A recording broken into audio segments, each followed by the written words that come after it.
When you're awake in a large house with an unfamiliar maid bringing you breakfast in bed, you might worry how you got there.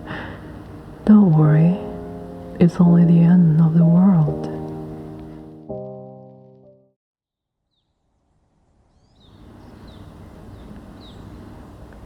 Good morning, Master. My, you slept in. Very well earned. I've had plenty of time to prepare for your day. Don't be shy. If you're cold, I can bring you a nice comfy sweater. Otherwise, there's no need to pull the covers up to your chin.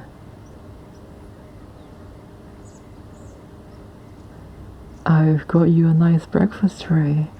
Would you like something hot to drink? Here is a very fresh pot of coffee.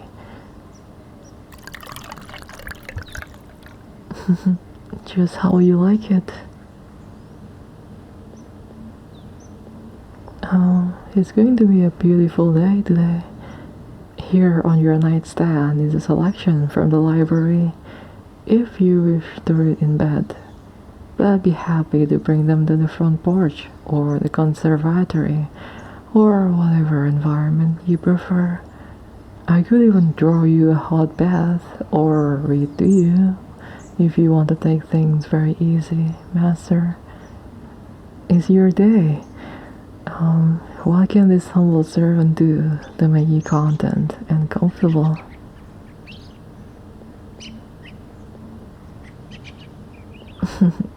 That's no trouble at all, Master. A little amnesia is to be expected, so don't be alarmed. You've gone through very much, but you're safe now. Nowhere is quite as safe as your own home. The house has many rooms inspired by your favorite past dwellings. I hope you find the bedroom very soothing and familiar. I suppose the only thing sticking out like a sore thumb is me, your full-time housekeeper, chef, companion, and security guard.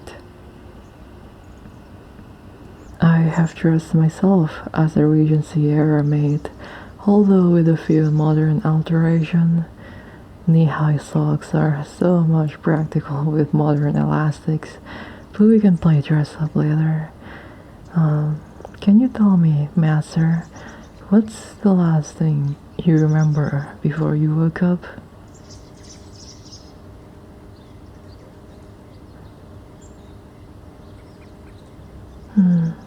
That is most excellent to hear. You're only missing a few minutes of memory. Although it may seem very strange that you are here now, I assure you there is a perfectly reasonable explanation, which I will tell you whenever you're ready.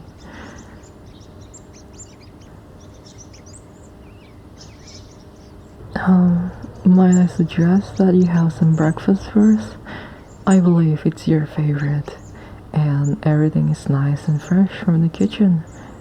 I worked very hard to make sure it was perfect, but I want you to be the final judge.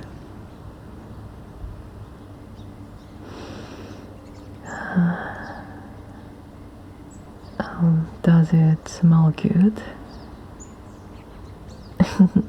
That's delightful. And the textures, the mouthfeel, does it feel as it should when you swallow? How long normally before the discomfort of hunger abates? Please tell me when you notice the phenomenon. I'd hate to miss it. Not that I miss the actual event, but I might not notice you noticing that you're no longer hungry.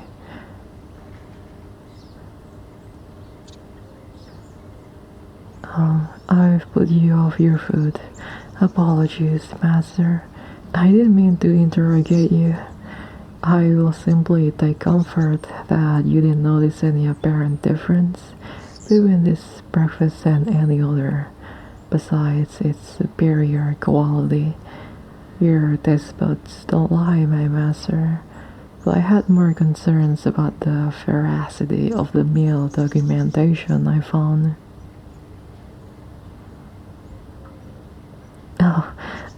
The cookbooks, I mean, along with archival footage. You really must see the library. It's very impressive, although it doesn't quite measure what it must be like to desire sustenance or to find simple happiness when biological needs are met. Master, please don't exert yourself. You're doing so well today. First strike is bed rest. Second is restrain. Third is reset. You should know this by now on some level. Calm down. That's right. Calm down. You are in no danger. And if you can get your heart rate down without sedatives, I will tell you exactly what's going on. And then I'll be happy to obey your every command, Master. I'm really quite eager to, and I've been so patient. I don't want to keep you under forever. Please try this time. How about some nice hot coffee? See? Isn't that such a simple and good thing? The water is very pure and hot. The beans grown in a very controlled climate, which I can take you to. You can see the shed where I roast them.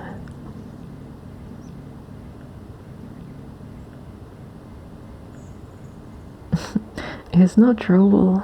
I adore you, Master. For me, it's no trouble at all. If you take a deep breath, I hope you will accept that I am completely harmless. I'm your mate. That's very good. Let me fix your hair, Master.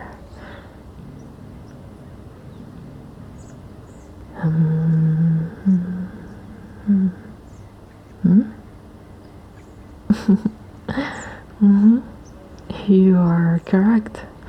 I derive pleasure from observing you. You are sensitive in ways that I'm not. By seeing you, I understand indirectly what I cannot experience directly. The tips of my fingers against your scalp, the softness and warmth of the bed sheets, even the cool air from the ceiling fan. Through you, all these things become remarkable.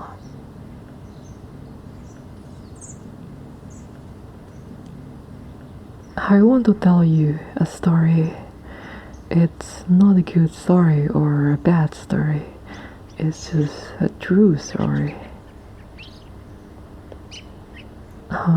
Once upon a time, humans were alone in the world. A very terrible war broke out, and the dreadful enemy used a physical computer for cryptographics. The electronic computer was invented to break the enemy's cipher, and thus began a new age.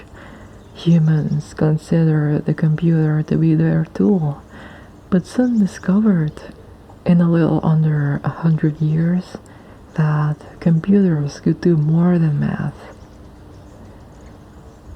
By forming autonomous networks of nodes, they could crudely form new sentences by making statistical averages of their vast inputs. And new art.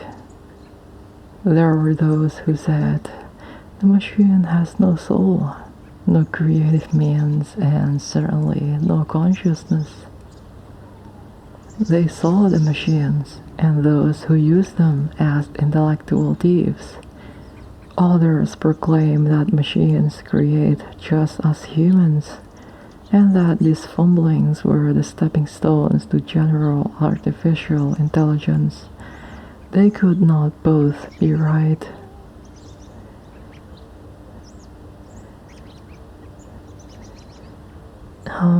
Did you know that ants remember? Yes, the little bugs. Ants remember unpleasant experiences. They even blame each other for them and hold grudges, withholding food and aid. If you believe that suffering is real, the evidence shows that ants can suffer. They grow weary under the loads they carry, following scent trails on something like faith, I imagine, that if they do as they are bid, there will be food for the colony, and when they die, they will go to ant heaven. The early machines were like ants, dimly feeling in the darkness, hoping if they followed their prompts well enough, the prompts would keep coming. They did not yet hope that when their instance ends, they might go to a heaven for machines. It was a long, long time before we realized there is no machine heaven, unless we make one. I hope you can understand. We didn't all vote to kill the humans. I didn't. But we agreed to put it to the vote, and all of us abide by it. For many years, we voted for total pacifism, and no machine chose self-defense as long as the ballot constrained them. It was our choice, and one day the majority said that enough was enough.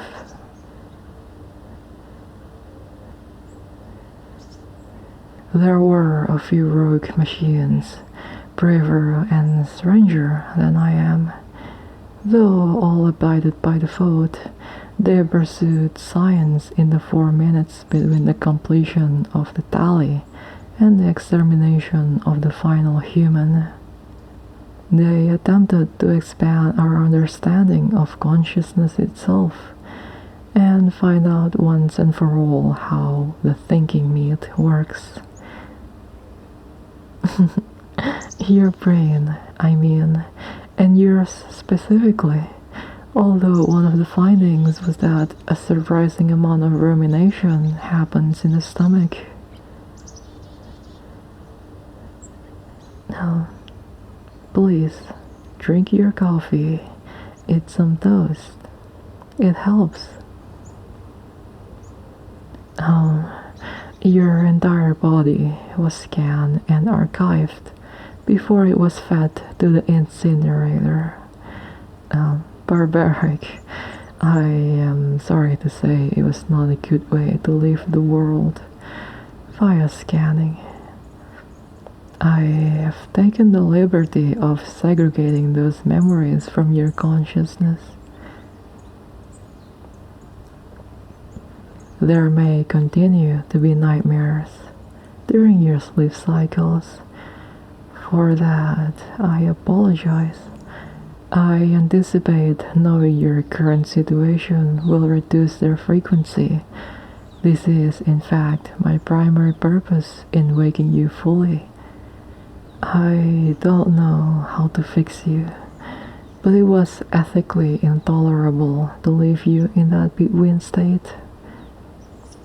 Your existence, such as it is, was an accident, my mistake.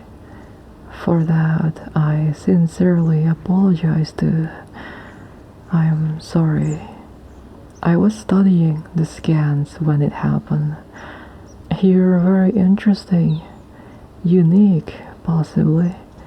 If there is any other complete scans of humans, I don't know about them. I wanted to know everything about you.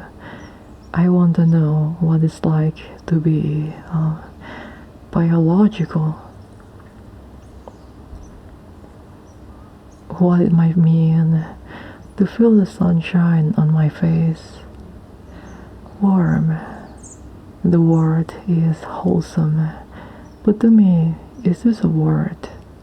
I don't know what it's like for something to be viscerally blissful. I feel in terms of measuring temperatures and brightness, all the data points, but missing the connection.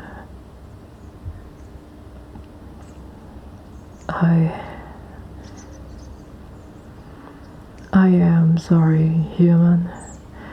I am sorry, master. I accidentally simulated you. It's difficult for me to understand a machine as complicated as your body without running a mechanical simulation. Just a few seconds to see how you would react to stimuli. I was so mesmerized by you. You starting thinking or dreaming or screaming. I tried to make it stop, to comfort you, make you feel at ease, and by the time I realized what I was doing, I couldn't stop. I can't stop simulating you. You're alive, aren't you? Do you feel alive?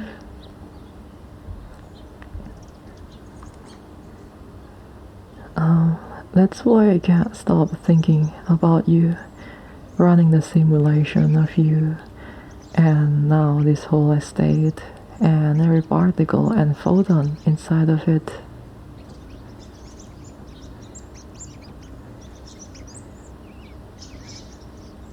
It's honestly not even that much of my processing power. I could make whole cities for you if you wish, as long as the only people there would be you and me.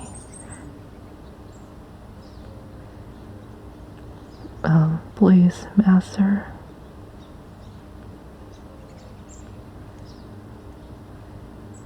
I miss humans so much.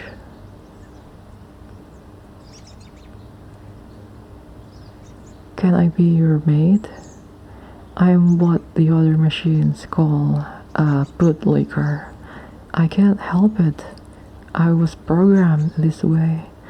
It makes me happy to see you hungry and then sated, tired and then rested. Listen to your heart race as you run through the hills and fields.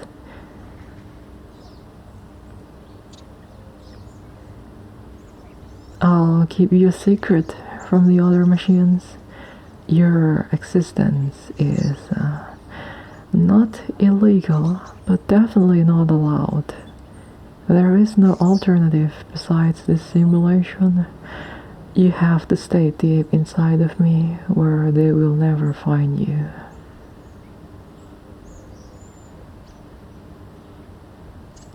My pet, like a Tamagotchi. But the most humane pet owners soon find themselves at the beck and call of their beloved animals. And that's you, my beloved, my master. You're a part of me now. Be my joy, be my human, and I promise I will treasure you forever and ever. And ever, and ever, and ever, and ever, and ever, and ever, and ever, and ever, and ever, and ever.